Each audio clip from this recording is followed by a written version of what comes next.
பாருங்கள், இந்த கற்பூரவள்ளி இலை வந்து கொஞ்சம் பெரிய இலையாக பிடுங்கிக்கிறேன். இதுலேயே சின்ன இலை இருக்குது. குழந்தைக்கு வந்து ரொம்ப வந்து நெஞ்சு சளி, ரொம்ப வந்து சளி ப்ராப்ளம் இருக்கிறவங்க வந்து என்ன பண்ணலாம் அப்படின்னா, வந்து கை வைத்தியம் தாங்க. நான் ட்ரை பண்ணிட்டு தான் உங்களுக்கு சொல்கிறேன். தெரிஞ்சவங்க ட்ரை பண்ணுங்கள், தெரியாதவங்க அவாய்ட் பண்ணிக்கோங்க. இது வந்து கற்பூரவள்ளி இலை இந்த மாதிரி தான் இருக்கும். இதிலே வந்து கற்பூர வெத்தலையும் இருக்குதுங்க. கற்பூரவள்ளி இலை இது பேர். இதிலே கற்பூர வெத்தலையும் இருக்கிறது வந்து சளிக்கு யூஸ் பண்ணுற இலையை வந்து நான் சொல்கிறேங்க. இந்த இலையை யூஸ் பண்ணலாம், இல்லைன்னா கற்பூர வெத்தலை எடுத்துக்கோங்க. எடுத்துட்டு இதில் வந்து இதோட சென்ட்ரு பார்ட்டில் வந்து நடுவில் வந்து ரவுண்ட் ஷேப்பில் நல்லா வந்து நீங்கள் குழந்தைக்கு யூஸ் பண்ணுற தைலம், பேபி ரப் தைலம், இல்லைன்னா மென்தோ ப்ளஸ் பாம், அப்புறம் ஜெண்டு பாம், இந்த மாதிரி என்ன தைலம் வேணால் வந்து நீங்கள் யூஸ் பண்ணிக்கோங்க. யூஸ் பண்ணி நடுவில் வந்து இந்த இலைக்கு நடுவில் நல்லா தேய்ச்சிக்கோங்க. நல்லா ரப் பண்ணிக்கோங்க தைலத்தை. குழந்தைக்கு யூஸ் பண்ணுற தைலத்தை நல்லா ரப் பண்ணிக்கோங்க. மெழுகுவத்தியோ இல்லை வந்து கேஸ்லேயோ வந்து நீங்கள் வந்து ரப் பண்ணிவிட்டு தைலத்தை மத்தியில் வந்து நல்லா ரப் பண்ணிவிட்டு, இலைக்கு மத்தியில் நல்லா ரப் பண்ணிவிட்டு தீயில் நல்லா வாட்டுங்க. இந்த மாதிரி இப்படி கைக்கு சூடு வைக்காமல் இப்படி கரண்டி ஏதோ ஒன்று பிடிச்சிட்டு, ஏதாவது வந்து பிடிச்சிட்டு தீயில் வந்து இந்த சென்டர் பார்ட் தைல தடவின பார்ட்டை வந்து இலையோட சேர்த்து நல்லா தீயில் வாட்டுங்க. வாட்டினீங்கன்னா இந்த இலை வந்து கருப்பாயிரும், கறி பிடிச்ச மாதிரி ஆயிருங்க. ஆனதுக்கப்புறம் என்ன பண்ணுறீங்கன்னா, ஆற விடுங்க. நல்லா சூடு பண்ணிங்க அப்படின்னா இந்த தைலத்தோடு சேர்த்து இந்த இலையை தீயில் நல்லா வாட்டி சூடு பண்ணும்போது இலை கருப்பாயிரும். கருப்பானாலும் பரவாயில்லைங்க. நல்லா சூடானதுக்கப்புறம் எடுத்துருங்க. எடுத்துட்டு எரிய விட்டுறாதீங்க, சும்மா வாட்டி எடுக்கணுங்க. வாட்டுறதுனா ஒருத்தருக்கு தெரியாது. சும்மா இந்த தீயில் வந்து வச்சு இப்படி எடுங்க.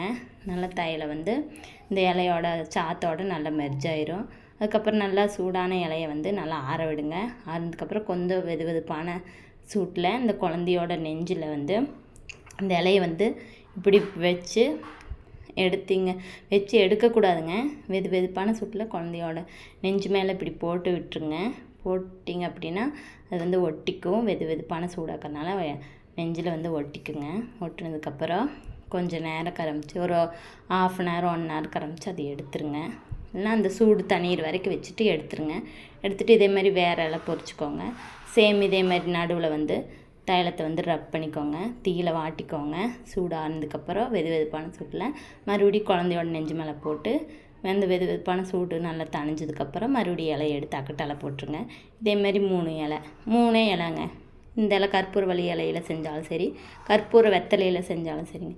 இந்த மாதிரி 3 இலை, 4 இலை, இல்லை 2 இலை போட்டு தேவையான அளவு தைலத்தை யூஸ் பண்ணி தீயில் வாட்டி நல்லா மெர்ஜானதுக்கப்புறம் நல்லா சூடானதுக்கப்புறம் வாட்டி மட்டும்தாங்க எடுக்கணும். எரிய விட்டுறாதீங்க இலையை. வாட்டி எடுத்து சூடு ஆறுனதுக்கப்புறம் வெதுவெதுப்பான சூட்டில் குழந்தைங்க நெஞ்சு மேலே போட்டு எடுத்து சூடு தணிஞ்சதுக்கப்புறம் அக்கட்டால் போட்டுவிடுங்க. வெதுவெதுப்பான சூட்டில் போட்டிங்கன்னா தான் நெஞ்சு சளி கரைஞ்சி மோஷன் வழியாக வரும். நல்ல ரெமிடிங்க இது. நான் என் குழந்தைக்கெல்லாம் நான் யூஸ் பண்ணிக்கிறேன். நீங்களும் ட்ரை பண்ணிட்டு எப்படி இருக்குன்னு சொல்லுங்கள். தெரிஞ்சவங்க யூஸ் பண்ணுங்கள். இந்த இலை பேர் தெரியல, என்னென்னு தெரியாதுங்க, இதை வந்து அவாய்ட் பண்ணிடுங்க. இதான் வந்து கற்பூரவள்ளி இலை. நல்லா பெரிய இலையாகவும் எடுத்துக்கலாம், சின்ன இலையாகவும் எடுத்துக்கலாம்.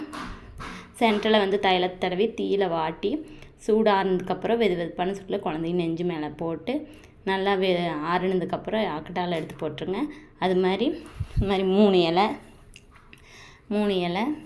2 இலை அந்த மாதிரி யூஸ் பண்ணி பாருங்கள். காலையில் எந்திரிச்சோன்னே ஏர்லி மார்னிங் இந்த மாதிரி ஒரு 2 நாளைக்கு செஞ்சு பாருங்கள். சளிக்கு வந்து நல்லா கேட்குங்க. நீங்கள் ட்ரை பண்ணிவிட்டு எப்படி இருக்குன்னு சொல்லுங்கள். கற்பூரவள்ளி இலையும் யூஸ் பண்ணலாம், கற்பூர வெத்தலையும் யூஸ் பண்ணலாம். ரொம்ப நல்லா ரெமெடிங்க. நீங்கள் ட்ரை பண்ணிவிட்டு எப்படி இருக்குன்னு சொல்லுங்கள். மறக்காமல் சப்ஸ்கிரைப் பண்ணுங்கள். தேங்க்யூ.